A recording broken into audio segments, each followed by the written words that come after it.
Dear viewers, correct pronunciation পর্বের দ্বিতীয় পর্বে আমরা চলে আসলাম।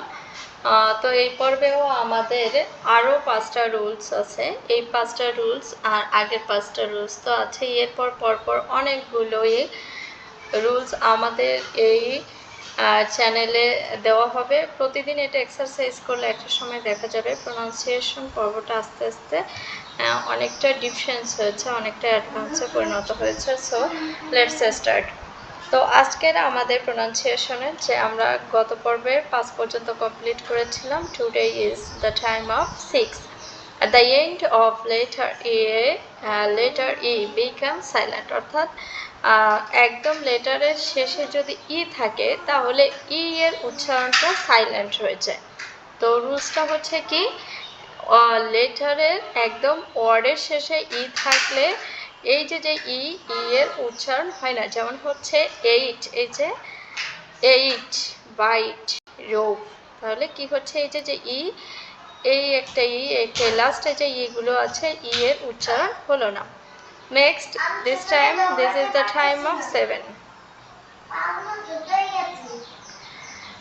তো C pronounces as like s when it stands before I, E or Y, অর্থাৎ হচ্ছে যে সি যদি কোনো একটা ওয়ার্ডে গিয়ে আই, ই অথবা ওয়াই এর আগে বসে। আবারও বলছি, সি যদি কোনো একটা ওয়ার্ডে গিয়ে আই, ই আর ওয়াই এর আগে বসে, সেক্ষেত্রে সি এর উচ্চারণ কোয়া না হয়ে স হয়। কোয়া না হয়ে কি হয়? স হয়। যেমন সাইট, সেঞ্চুরি, সাইকেল। তাহলে কি হচ্ছে? Site, century, cycle. তাহলে সি এর পরে যদি আমরা দেখি যে এদিকে আমরা একটু ভালো করে খেয়াল করি, এই সি এর পরে আই, এই সি এর পরে ই এবং এই সি এর পরে ওয়াই। এই ক্ষেত্রে আমরা এর জন্যই দেখলাম যে প্রত্যেকটা সি এর উচ্চারণ কোয়া না হয়ে স হয়ে গেল। আমাদের কাছে এটা অনেক সময় কনফিউজড লাগে, সি কখনো কোয়া হয়, কখনো আবার স হয়, বাট কোথায় বসাবো এটা নিয়ে অনেক সময় আমরা ডিলেমায় পড়ে যাই। So this is the most important rules. যদি সি এর পরে আই, ই আর ওয়াই থাকে, এই সময়ে আমরা সি এর উচ্চারণ কোয়া না করে স করব। So next, this is the time of 8. তো 8 নম্বরে আমাদের কি আছে? 8 নম্বরে আছে হচ্ছে unstressed vowel makes a schwa sound, অর্থাৎ যে সকল ভাওয়েল উচ্চারণ করার সময় জোর দিতে হয় না, এই যে ভাওয়েলগুলো এগুলো সোয়া সাউন্ডস তৈরি করে। যেমন প্যান্ডা, সিটাস, ফ্রিডম, প্যান্ডা, সিটাস, ফ্রিডম। তো এবারে হচ্ছে last 9 number, at the end of the word TION, অর্থাৎ শব্দের পরে যদি, একদম শব্দের পরে যদি আমরা কখনো TION দেখি, শব্দের পরে যদি আমরা TION দেখি, সেক্ষেত্রে উচ্চারণটা কি হয়? As like SH। তো কি হয়ে গেল? Situation, position. কিন্তু আমরা একটা বিষয় দেখি, কোয়েশ্চেন, QUES, TION, অর্থাৎ TION যদি শেষে থাকে এবং এর আগে যদি এস থাকে, এখানে স্বর না হয়ে চয় স বসে, কোশ্চেন।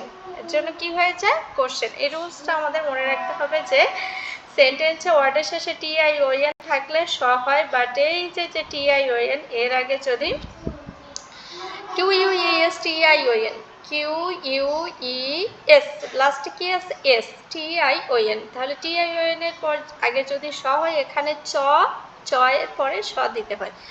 কোশ্চেন। তো tradition, situation, position. Next and last, at the beginning of the word, অর্থাৎ ওয়ার্ডের একদম শুরুতেই যদি আমরা কখনো জি অথবা কে দেখি, কাকে কাকে দেখি? একটা হচ্ছে জি আর একটা হচ্ছে কি? কে। এই জি আর কে যদি থাকে এবং এরপরে যদি এন থাকে, তাহলে জি আর কে এর উচ্চারণ হয় না। সেক্ষেত্রে যেমন হয়েছে নি, কে এর উচ্চারণ হয়নি। নক, কে এর উচ্চারণ হয়নি। নল, এখানে জি এর উচ্চারণ হয়নি। তো আবার বলি, যদি কখনো আমরা একদম ওয়ার্ডের শুরুতে জি অথবা কে দেখি এবং এরপর যদি এন থাকে তাহলে এই কে অথবা জি এর উচ্চারণ হয় না।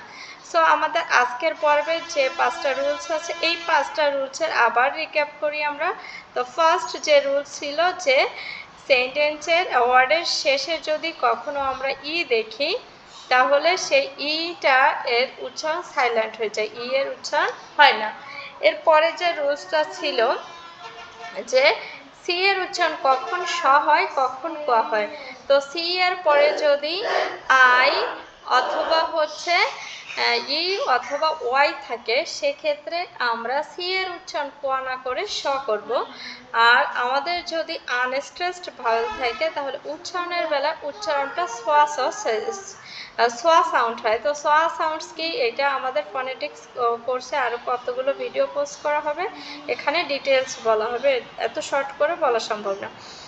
তো পরে হচ্ছে যে যেমন হচ্ছে panda, citrus, freedom at the end of the TION, অর্থাৎ সেন্টেন্সের ওয়ার্ডের একদম শেষে যদি আমরা দেখি TION তাহলে এই TION এর উচ্চারণ স অর্থাৎ তালের বর্ষ হয়। আর যদি এর আগে একটা এস দেখি তাহলে সেই ক্ষেত্রে ছয় চঞ্চা হয় আর কি, স দিয়ে চ এরকম হয়, যেমন পোষে। তো একদম লাস্ট হচ্ছে সেন্টেন্স একদম লেটারের শুরুতে যদি আমরা ওয়ার্ডের শুরুতে যদি আমরা জি অথবা কে লেটার দেখি এবং এরপরে যদি এন হয় তাহলে জি এবং কে এর উচ্চারণ হয় না, যেমন নলেজ, নক, এরপর হচ্ছে knoll, etcetera. Okay, thank you all of my viewers.